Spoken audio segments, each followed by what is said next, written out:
जास्त दुःखात आहेत की सावरण्याचा तर विचारच नाही. सध्या आम्ही त्या दुःखाला कसं सहन करावं ह्या गोष्टीमध्येच आम्हाला समजत नाहीये. हा दुःख आम्हाला म्हणजे समुद्रापेक्षा मोठा आहे.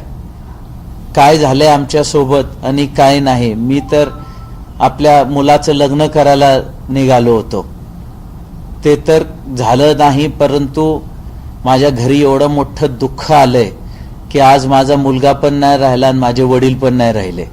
माझ्यासाठी तर आज माझे वडील ज्यांनी मला जन्म दिला, शिकवलं, सगळे काही गोष्टी हाताला धरून चालायला शिकवलं, सगळं एज्युकेशन दिलं, आज इथपर्यंत पोचवलं, ते पण माझ्या आयुष्यात नाही राहिले. आणि हर मनुष्य जी स्वप्न बघतो की आपला पुढं घर चालेल, आयुष्य चालेल, आपला मुलगा आपल्याला म्हातारपणी सांभाळेल, या त्याचा पुढं आयुष्य चालेल, माझं नाव चालेल, ते आज काहीच नाही राहिलं माझ्या. मला एकच मुलगा होता, तो पण गेला. तर हा दुःख तर माझ्या आयुष्यात मी जिवंत आहे तोपर्यंत तर कमी होऊ नाही शकत. पण एक गोष्ट सातत्याने सियाच्या वडिलांनी आणि आईने सांगितली, जर ती दोषी असेल तर तिला पण तशी शिक्षा द्या. तर काय हे त्यांचं जे म्हणणं आहे ते तुम्ही कसं पाहता? कारण अशा पद्धतीनं ते एकीकडे सांगतात, दुसरीकडे तिची बाजू घेऊन सियाला वकील पण पुरवतात आणि तिला न्यायालयामध्ये मदतही करतात. तर हे दुटप्पीपणा आहे असं वाटतं का त्यांच्या? साहेब, ह्या गोष्टी तुम्ही त्यांना विचारायला पाहिजे असं मला वाटतं. हे जे लग्न ठरवलं होतं तर मध्यस्थ कोण होतं, त्यांच्याबद्दल तुम्हाला काय म्हणायचं? हे जे लग्न ठरवलं होतं ते माझे सख्खे चुलत मामा व मामी नरेंद्र जगन्नाथ मित्तल व रेणू नरेंद्र मित्तल हे दोघं मध्यस्थी होते. त्यांनी आम्हाला ॲश्युरन्स, गॅरंटी, आपण अजून काही शब्द असतील ह्याच्यातले ते घेऊन करायला पाहिजे की त्यांनी एवढी खात्री दिली आम्हाला की ही मुलगी तू आमचीच मुलगी समज. लहानपणापासून आम्ही ह्याला मोठी केली आहे आणि केतनला सुद्धा आम्ही लहानपणापासून बघितलेलं आहे. ही मुलगी खूप संस्कारी आहे, खूप चांगली आहे. आम्हाला एवढी खात्री दिली की तू त्यांच्याकडे बघूच नको, तू आमच्याकडे बघ, आमची मुलगी आहे समजून घे. एवढी खात्री दिल्यानंतर आम्ही ह्या दोघांचं जोडवायला गेलो. मला काय वाटतं, मित्तल यांना आधीची पार्श्वभूमी माहीत होती की माहीत नव्हती? ते पण अंधारात राहिले की माहीत असून त्यांनी लढवली? सर, आजच्या परिस्थितीत तर मला असं वाटतं की त्यांना ही परिस्थिती माहीत होती आणि माहीत असताना हे केलंय त्यांनी. तपासामध्ये पोलिसांनी या बाजूनी तपास करावा, त्यांची पण चौकशी करावी असं तुम्हाला वाटतं? सर, न्याय व्यवस्थेवर मला भरोसा आहे, ते त्याच्यावर तपास करतील असं मला वाटतं. या घटनेनंतर मित्तलशी तुमचं काही बोलणं झालं का? तुम्ही त्यांना विचारलं का किंवा त्यांचा तुम्हाला फोन आलात का? काही झालं असं? नाही, काही नाही झालं सर. त्यांचा मला फोन पण नाही आला आणि कसलं वार्ता सुद्धा झाली नाही. मिसेसचा एक आम्ही इंटरव्ह्यू पाहिला होता, त्याच्यामध्ये त्या म्हणत होत्या की जे मित्तल आहे त्यांना पण याच्यामध्ये आरोपी करा, त्यांना पण ते पण जबाबदार आहेत या सगळ्या गोष्टी. आम्ही, आमची फॅमिली तर हे मानते की ते जबाबदार आहेत ह्या सगळ्या गोष्टींना. मित्तल जबाबदार? हो, मित्तल जबाबदार आहे त्या गोष्टींना. हा सगळा प्रकार मित्तलच्या सगळ्या षडयंत्राचा भाग वाटतो. असू शकतो सर. सर, अनेक व्हिडिओ जे आहेत एंगेजमेंटचे ज्या ह्याच्यामध्ये तुम्ही पण दिसताय, त्या सगळ्या यामध्ये दोघंही केतन आणि सिया देखील खुश होते असं तर दिसतंय व्हिडिओमध्ये. पण मग केतनला काही सांगितलं होतं का तुम्हाला की आमच्यात सगळं अंदर नाही का, आमची भांडणं होत आहेत, असं काही बोलणं झालं होतं? नाही, भांडणं वगैरे कधी नाही बोलला, पर तो म्हणायचा की ही कधी कधी खूप नाराज होती या कधी कधी चिडती. तर असा फोन लगातार एंगेज राहतो. तर आम्हाला वाटलं की नवीन नवीन असतात जेव्हा मुलं मुली भेटतात तर थोडं बहुत असतं, यापेक्षा असतात थोड्या बहुत टायमाच्या ह्याच्या त्याच्या. हा तर वर्किंग होता, तर त्याच्यामुळे असतील म्हणून आम्ही त्याला ते समजायचो की बेटा काही हरकत नाही, नवीन आहे, होत असतं, समजून घ्यायची बाजू आहे, आपल्याला समजून घ्या. सर, ऍक्च्युली हा मुद्दा नव्हता काढायचा, 1 महिना झाला. त्या दिवशी नेमकं काय झालं होतं? सिया ज्यावेळेस हे सगळं घडलं त्यावेळेस पहिला फोन सियाने सियाच्या आईला केला होता असं बोललं जातं. तुम्हाला कधी कळलं? तो थोडासा सिक्वेन्स सांगू शकाल का? सर, आम्हाला सियाच्या आईचा फोन माझ्या मिसेसला आला होता की केतन लोगड फोर्डवरनं पडला. तुम्ही किती वेळात पोहोचला? आम्ही घरनं इमिजिएट निघालो. जो काही टाइम लागला असेल त्याला तो लागला त्याला. तुम्ही फास्ट ट्रॅक कोर्टची मागणी करताय, आता जी न्यायालयीन प्रक्रिया सुरू आहे त्याच्यावर तुमचा काही विश्वास नाही का, किंवा पोलिसांवर विश्वास नाही? आणि सर- दुसरी गोष्ट असं की सीआयचे आई वडील ज्या पद्धतीने मीडियामध्ये बोलतात, एखाद्या चॅनल मार्फत ते पेरलं सगळं जातं. भूमिका मांडली जाते, पेरले जाते, कारण ते वकील पण देतात तिला त्याच वेळी, आणि एकीकडे म्हणतात दोषी असताना तिला असेल तर शिक्षा द्या. म्हणजे ते प्रभाव टाकण्याचा प्रयत्न करतायत का या सगळ्या खटल्यावर, असं तुम्हाला वाटतंय? सर, न्यायव्यवस्थेवर मला पूर्ण यकीन आहे. न्यायव्यवस्थेचा एकदम खूप छान काम चालू आहे. त्याच्यावर मला अविश्वासाचा विषयच नाही आहे. ते खूप व्यवस्थित काम करतायत. आता सियाचे आई वडील काय करतायत, ते आपल्या मुलीचा कसा बचाव करतायत हे मला जास्त माहिती नाही आहे. ते जे काय कळतंय ते मला मीडिया थ्रूच कळतंय.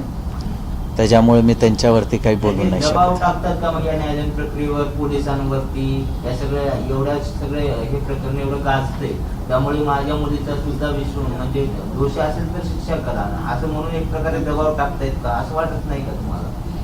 नाही साहेब, माझ्या वाटण्याने उपयोग नाही ना, का की जी न्यायव्यवस्था आहे त्यांच्यासमोर जी सत्य असेल ते सगळ्यांसमोरच येणार आहे, त्यांच्यासमोर पण येणार आहे. आज ते बोलतायत, जेव्हा त्यांच्या समोर येईल, आज त्यांना अगर भरोसा वाटत नाही, जेव्हा त्यांच्या समोर येतील त्यावेळेस बघू त्यांचं काय उत्तर येतं. तुम्ही न्यायव्यवस्थेवरती देखील विश्वास व्यक्त केला आहे आणि दुसरीकडे मात्र पंतप्रधानांना देखील थेट पत्र देखील लिहिलेलं आहे. सर, मला न्यायव्यवस्थेवर भरोसा नाही म्हणून मी पत्र नाही लिहिलं. मी फक्त एक माझी व्यथा पंतप्रधान साहेबांना, प्रेसिडेंट साहेबांना व्यक्त केली आहे की असं असं घडलंय माझ्या मुलासोबत, जे जी काही चूक नव्हती. तो एक चांगला सुशिक्षित मुलगा आज काम करणारा होता आणि त्याच्यासोबत असा अन्याय झालाय, आणि त्याच्यासाठी फक्त मी एवढीच त्यांना प्रार्थना केली की तुम्ही लवकरात लवकर निष्पक्ष न्याय मिळावा त्याला, ह्याची मी प्रार्थना केली. जर नरेंद्र मित्तल यांनी षडयंत्र केलं असेल आणि जर कदाचित त्यांची चौकशी झाली नाही तर नक्की कारण काय होतं हे बाहेर येणार नाही, तर तुम्ही पुणे पोलिसांना तशी विनंती करणार का की नरेंद्र मित्तलांना आरोपी करावं, त्यांची चौकशी करावी, कारण त्यांची चौकशी केल्याशिवाय किंवा त्यांच्यावरती गुन्हा दाखल झाल्याशिवाय पुढची न्यायालयीन प्रक्रिया होणार नाही? सर, मी ते बोलूचा विषय नाही आहे, का की जे जे आरोपी त्यात असतील आणि पोलीस त्याच्यावर जांच करत आहे, त्यांना जे वाटतं योग्य ते करतील. आरोपी झाल्यानंतर मग षडयंत्राचं हे बाहेर कसं येणार? तुम्ही असं म्हणताय की जर नरेंद्र मित्तलांना हे सगळं माहिती होतं, माहीत असून पण त्यांनी हे केलं किंवा हे षडयंत्राचा भाग असू शकतो, जर नरेंद्र मित्तलांवरती गुन्हा दाखल झाला नाही, त्यांची चौकशी केल्यानंतर हे सगळं बाहेर कसं येणार? नाही, आता ते पोलिसांचं इन्व्हेस्टिगेशन पार्ट आहे की ते काय प्रकारे करतायत. त्यानंतर तुम्ही तक्रार घेणार का की नरेंद्र मित्तलांना आरोपी करावं याच्यात? तक्रार अगर असं त्यांना गरज वाटली, त्यांनी मला सांगितलं तर करीन, पण आता म्हणजे त्यांच्या इन्व्हेस्टिगेशन पार्टचा मला अजून आयडिया नाही आहे, का की मला जे जे काय वाटत होतं मी ते पोलिसांना सांगितलेलं आहे ऑलरेडी. फास्ट ट्रॅक बद्दल सरकारकडून काय तुम्ही मुख्यमंत्र्यांना घेतलात, पत्र लिहिलात, पुढं काही बोलणं झालंय, काही तुम्ही त्याचा फॉलोअप घेताय की लवकर व्हावं, याच्यासाठी कुणाशी बोलताय, काही नाही? उत्तर आले का पत्रात? नाही, पत्राचं उत्तर नाही आलं. सर, तुम्ही तुळजापूरमध्ये पण एक मुवमेंट चालू झाली या गोष्टीवरून, असं काही आहे का? म्हणजे हो, मी तुळजापूरला जन्मलो, तिथंच मोठा झालो. माझे हे सगळे मुलं सुद्धा तिथंच, आमचे तिन्ही भावांचे मुलं सुद्धा तुळजापूरला जन्मलेत.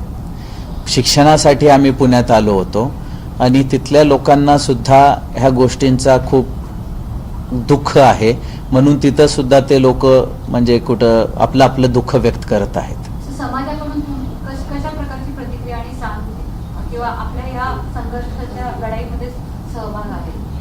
मी सगळ्या समाजांना हात जोडून विनंती करतो, आत्तापर्यंत तुम्ही माझा सगळा खूप चांगला साथ दिलाय.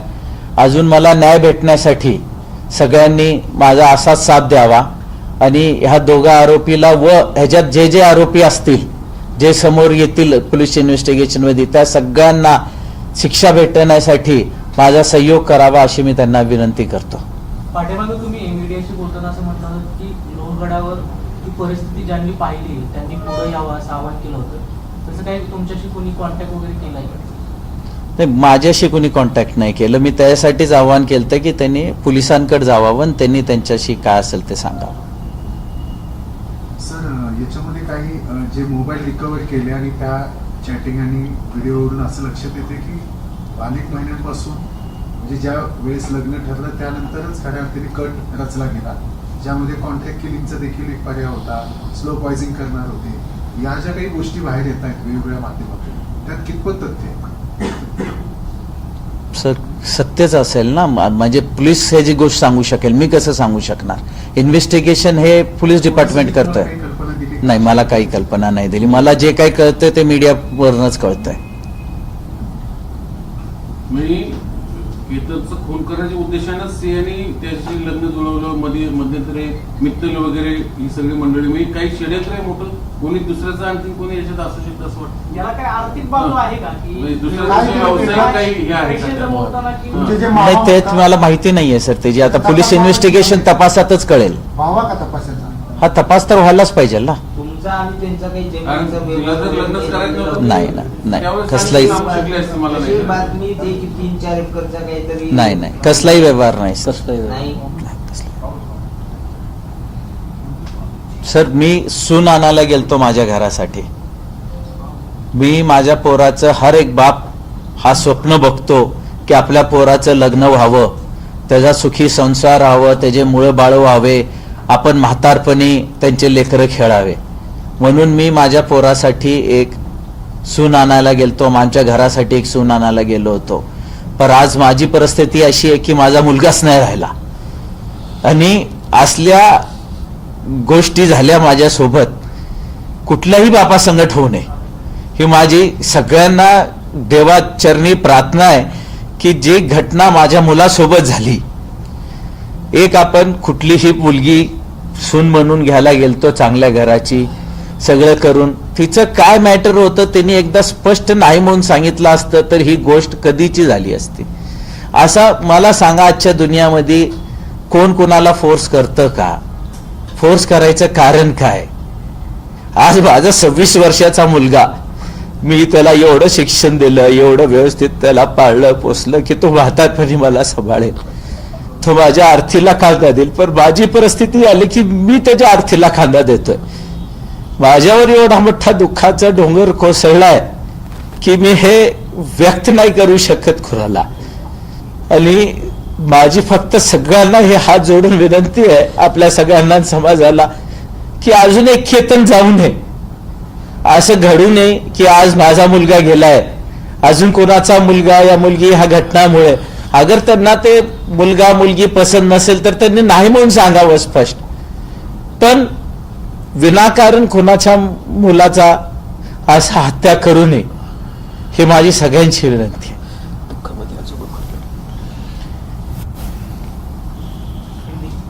हिंदी तर क्या कहेंगे? एक मिनिट पाणी.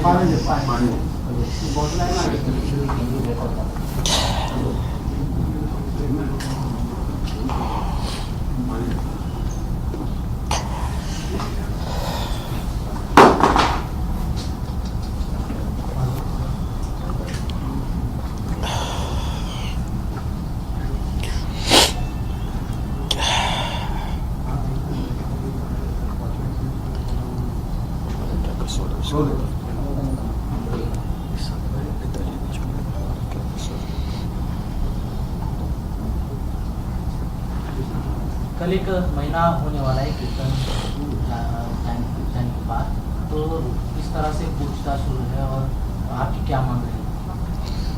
मेरी सिर्फ न्याय व्यवस्था से इतनी ही मांग है कि उनको कठोर से कठोर शिक्षा मिले और जल्द से जल्द मिले. जितने जल्दी हो सके, और उसमें जितने आरोपी हैं और भी अगर होंगे तो उन सबको मिला के कठोर से कठोर शिक्षा मिले. पुलिस की अभी तहकीकात शुरू है और कितना भरोसा है आपको पुलिस के ऊपर? और आपने प्रधानमंत्री को भी लेटर लिखा था, क्या बताएंगे उसके बारे में? सर मुझे न्याय व्यवस्था पे पूरा भरोसा है और मैंने प्रधानमंत्री जी से सिर्फ इतनी ही मांग की है कि इन्हें जल्दी से जल्दी और कठोर से कठोर शिक्षा मिले. सर सीआर के पेरेंट्स के द्वारा मीडिया में अलग अलग बातें बताई जा रही हैं और उसको बचाने की कोशिश की जा रही है. ऐसा आपको लगता है कि एक तरफ वो बोल रहे कि सीआर अगर दोषी तो उनको फांसी दी जाए और दूसरी तरफ एडवोकेट भी उनको अवेलेबल किया जाए, तो आपको ऐसा लगता है कि उसको बचाने की कोशिश की जा रही है? सर, न्याय व्यवस्था जो काम कर रही है और जितना अच्छे से काम कर रही है, मुझे न्याय व्यवस्था पे भरोसा है कि उनको शिक्षा 100% मिलेगी। सिर्फ मेरी इतनी है कि उनको जल्द से जल्द मिले। अभी ये मामला जो है फास्ट कोर्ट में चल रहा है क्या, और इसके बारे में कुछ प्रशासन से बात हुई है क्या? नहीं, मुझे अभी तक कोई बात नहीं हुई सर। नहीं, सवाल ये था कि सिया के माता पिता एक तरफ कह रहे हैं कि सीधा सिया दोषी है तो उसको वही से ढकेल के उसकी ये करे, शिक्षा दे, और दूसरी तरफ वही माता पिता सिया को वकील बदल रहे हैं, उसको पूरा सपोर्ट दे रहे हैं। तो इनका ये दोहरामा बर्ताव है, ऐसा आपको लगता है? 100% है ना सर कि उनका ये दोहरा बर्ताव है। अगर उनको किसी चीज पे यकीन नहीं है तो उन्होंने न्याय व्यवस्था में जाके इस चीज की जांच करनी चाहिए। जो मित्तल फैमिली है उन्होंने ये शादी जो है आगे आकर करवाने वाले थे, तो आपको क्या लगता है कि उनकी भी पुलिस पूछताछ होनी चाहिए? जी 100% उनकी भी, नरेंद्र जगन्नाथ मित्तल व रेणु नरेंद्र मित्तल की, इन दोनों की भी इसमें पूछताछ होनी चाहिए। उनको पता था कि सिया का जो बर्ताव है तो इस तरह से? अभी जो चीजें सामने आ रही हैं सर, उससे तो ऐसे ही लगता है कि उन्हें सब पता था। इन्वेस्टिगेशन में ये भी सामने आएगी सिया की पहली शादी हो चुकी थी, उसके बारे में कुछ? जी मुझे उसके बारे में कोई पता नहीं है, जो पता चला वो मीडिया से ही पता चला है।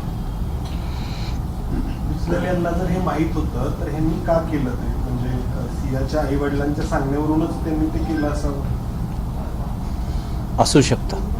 हे पण ते तुम्ही त्यांचे नातेवाईक तरी पण त्यांनी तुम्हाला फसवलं, कसं काय? हाच प्रश्न आम्हाला पडला आहे की ह्यांनी अखेर आमच्या सोबत असं का केलं, ज्याच्यामुळे आज माझे वडील पण नाही राहिले आणि माझा मुलगा पण नाही राहिला। नाही, का केलं असं, म्हणजे पैशामुळे केलं असावं, काही देवाणघेवाण झाली ते का? तुमच्याशी किंवा बोलले काय? आहेत का या संदर्भात? नाही, आमच्याशी काही बोलले नाही। तुमचं काय आहे काय त्यांच्याशी? नाही, काही नाही, काही वाद नाही, कसलाही व्यवहार नाही, वाद नाही, काही नाही। ते तुळजापूरचेच आहेत का? नाही, ते पुण्याचेच आहेत। त्यांची नरेंद्र मित्तलच्या सख्या काकाची मुलगी ही माझी आई आहे। कीर्तन के बाद आपके पिता भी गुजर गए हैं, तो आप जिम्मेवार किसको मानते हैं? सर, केतन के गुजरने के 17 दिन बाद मेरे पिताजी भी नहीं रहे, तो मैं ये जो हमारे साथ हुआ है, केतन की हत्या हुई और हमारे पे ये दुख का पहाड़ टूटा था, उसी के सदमे से मेरे पिताजी भी नहीं रहे। तो जो केतन के हत्या में जवाबदार होंगे वही उसी के लिए जवाबदार होंगे। सिया के माता पिता एक तरफ बोल रहे हैं कि अगर उसमें सिया दोषी है तो उसको भी फांसी की सजा होनी चाहिए, और दूसरा कि आप इसको कैसे देखते हैं जो वो बात कर रहे हैं? नहीं सर, अभी वो किस हिसाब से बात कर रहे हैं मुझे पता नहीं है, लेकिन ये तो दिख रहा है कि ये दोगलापन है उनका। एक तरफ एक बोल रहे हैं, एक तरफ एक बोल रहे हैं। सर 2 वेळा हा प्रकार झाला होता. त्याच्या ऐकून असं दिसतंय की हे काय एखाद्या घटना संतापात घडली, पण हा प्रयत्न 3-4 वेळा झालाय केतनसोबत. म्हणजे हे षडयंत्र आहे, क्लिअर कट असं एकूण तपासासंबंधी षडयंत्रामध्ये फक्त सिया आहे, तिचे फॅमिली आहे की हे नरेंद्र मित्तल आहे तर त्यांना कोणी आणखी सुपारी दिली? कारण शेवटी हा सगळा आर्थिक सगळा डोलार बघता त्याच्यात काही वेगळा संशय वाटतो का तुम्हाला? सर असू शकतो, पर तो तपासाचा भाग आहे, मला सांगू नाही शकत मी, पर असू शकतो अजून पण कोणत्याच्यात. 2 वेळेस या अगोदर सुद्धा असा प्रकार झाला होता, तुमच्या लक्षात आलं होतं का? नाही, आमच्या लक्षात नाही आलं होतं सर. सांगितलं होतं हे मित्तल आणि तुम्ही कधीपासून तुमचे म्हणजे नातेवाईक, तुम्ही सांगितलं नातं आहे, कधीपासून? माझ्या आई वडिलांच्या लग्नापासून. त्यांची ती बहीण आहे ना, सख्खी चुलत बहीण आहे, तर त्यांच्या लग्नापासून म्हणजे मी जन्मल्यापासून त्यांना मामा म्हणूनच ओळखतो. यांचा काय बॅकग्राऊंड आहे मित्तल साहेबांचा? मित्तल साहेबांचा मार्केट यार्ड मध्ये तेलाचं दुकान आहे, हे तेल विकतात. तुमचे तेल व्यापारी. व्यावसायिक संबंध म्हणजे नाही, कसले व्यावसायिक संबंध नाही. त्यांचे काही होते असं तुम्हाला आढळलं का? ते आता त्यांचे मला माहित नाही. त्यांचे वडिलांचे आणि त्यांचे काही हो, पर ते दोघं म्हणजे मित्र होते का? नाही भाऊजन मेवना ना, सक्का मेवना. सख्या मेवण्याची मुलगी आहे. त्यांचं ते नातं- रेणू मित्तल चा सक्का भाऊ आहे प्रवीण गोयल. आणि त्या नात्यातून त्यांनी हे लग्न लग्न जोडून दिलं. सर सिया जैसा बर्ताव कर रही थी पुलिस कस्टडी में, कभी मिडिल फिंगर बता रही है, कभी बियर की मांग कर रही है, तो आपको उसका ये इस लाइफस्टाइल या ऐसे बर्ताव के बारे में पहले कभी शक नहीं हुआ? डाउट नहीं, कभी नहीं हुआ सर। जो उसने मीडिया को दिखाया, उंगली दिखाया, उसके पिता उसको बोल रहे थे कि उसको चोट आई थी करके इस तरह का बुली करना, और पिता ने उसको बावजूद ये करना कि उसको लगा है, तो ये क्या कहेंगे वो? सर बहुत शर्मनाक चीज है ये, किसी को भी ऐसा बर्ताव दिखाना या करना बहुत शर्मनाक चीज है। समाज को क्या कहेंगे, खास करके जो माता पिता है, नए बच्चे, उनके लिए क्या कहेंगे? सर मैं पूरे समाज से यही विनती करूंगा हाथ जोड़ के कि सब अपने बच्चों के तरफ ख्याल रखें, उनको वो कहाँ जा रहे हैं, कहाँ आ रहे हैं, क्या कर रहे हैं, उस पर ध्यान रखें, उनको अच्छी परवरिश दे ताकि और कोई केतन अग्रवाल ना बने और किसी माँ बाप का बच्चे की हत्या ना हो। तो मैं यही सबसे दरख्वास्त करूंगा कि अपने बच्चों को अच्छी सीख दे, उनके तरफ ध्यान रखे और उनको अच्छे संस्कार दे। ठीक है, थँक्यू सर। थँक्यू। जाऊ नका पुढे.